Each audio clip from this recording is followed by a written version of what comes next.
Deutsch lernen durch Hören.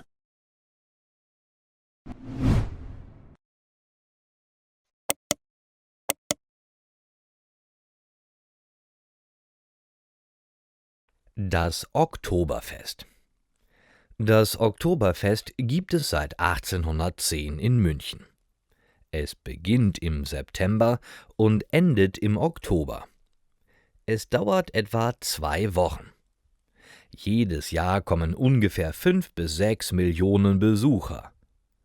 Wenn man auf das Oktoberfest kommt, sieht man große Zelte, Musikgruppen in Tracht und viele Menschen mit Bier in der Hand. Das Oktoberfest ist das größte Volksfest der Welt.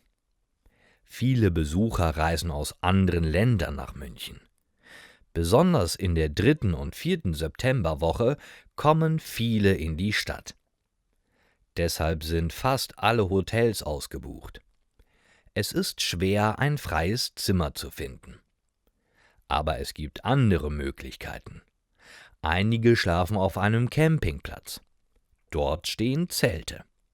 Man braucht nur einen Schlafsack. Zum Beispiel Maria aus Spanien hat kein Hotel mehr gefunden. Sie schläft deshalb mit 3 Freundinnen in einem Zelt. Es ist eng, aber sie finden es lustig. Andere mieten ein Zimmer in einer Wohnung. Viele Menschen in der Stadt vermieten ihre Wohnungen für diese Zeit. Manche Besucher übernachten auch in einem Hostel. Das ist oft günstiger als ein Hotel. Und es gibt auch Couchsurfing. Dabei schläft man kostenlos bei jemandem zu Hause. Auf dem Oktoberfest ist immer viel los. Nicht nur Besucher kommen. Viele Menschen arbeiten auch dort, zum Beispiel als Kellner, Polizist oder Arzt. Die Kellner bringen Bier und Essen zu den Tischen. Die Polizisten passen auf. Sie helfen, wenn etwas passiert. Die Ärzte sind für Notfälle da.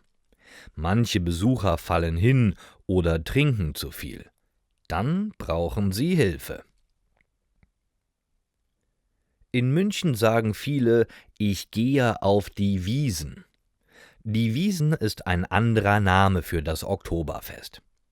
Der Name kommt von einem Ort, der Theresienwiese. Am 12. Oktober 1810 haben Prinz Ludwig von Bayern und Prinzessin Therese geheiratet. 5 Tage später gab es ein großes Fest für alle auf der Theresienwiese. Das war das erste Oktoberfest. Seit dieser Zeit nennt man den Ort Theresienwiese und das Fest einfach die Wiesn.